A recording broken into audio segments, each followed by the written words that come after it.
Nothing feels like a brand new. G'day, welcome to episode 355 of Trent365. Today is Tuesday, the 20th of November.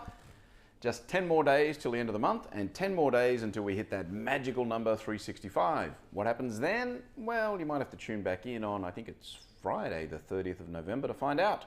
You might have already heard a couple of whispers, but let's see what happens. A couple of thoughts today on the idea of a brand versus a logo. And I think we all understand that a logo is really just a representation of what your company, what your business is, whereas the brand is kind of what you do every day. And I think that's great, but I heard a definition the other day that I think really helped drive it home. And this one came from the master himself, Seth Godin. And here's what he said. If Nike was to do a hotel, we'd all have a pretty good idea of what it would look like.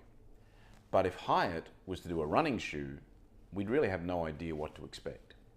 And I think that's a great way to think about it because, and to be fair, he wasn't just talking about Hyatt specifically, he was talking about all the big international hotel brands. I think the reality is that whether it's a Hyatt or a Hilton or a Marriott, for many people, if you were to take the sticker off one and put it on another, they wouldn't necessarily know the difference.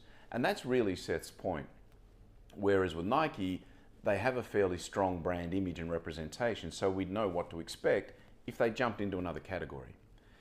And it's interesting because I think if you were to speak to all of those hotels, they'd say that they've got very different brands. But the reality is that in the mind of the consumer, which, let's face it, is what a brand is, it's a collection of perceptions in the mind of the consumer, most consumers don't necessarily see it the same way they do. So I think unless you can actually take your brand and transfer it, translate it into another category and very clearly know what that product or service would look like in a different category, then maybe your brand isn't quite strong enough. So, if you're a spa brand and you were to move into, say, I don't know, furniture, what would your furniture look like? How would it feel? How would it be? If you were to move into fashion, what sort of fashion would it be if your brand was to move into fashion? So again, if you can't transfer your brand into another category and clearly understand and clearly see what it is, and if the consumers can't do it, then maybe you don't actually have a brand at all. Maybe you've just got a logo. Alrighty, that's it for today. Thanks for tuning in. I will be back again tomorrow. See ya. Yeah, let's see.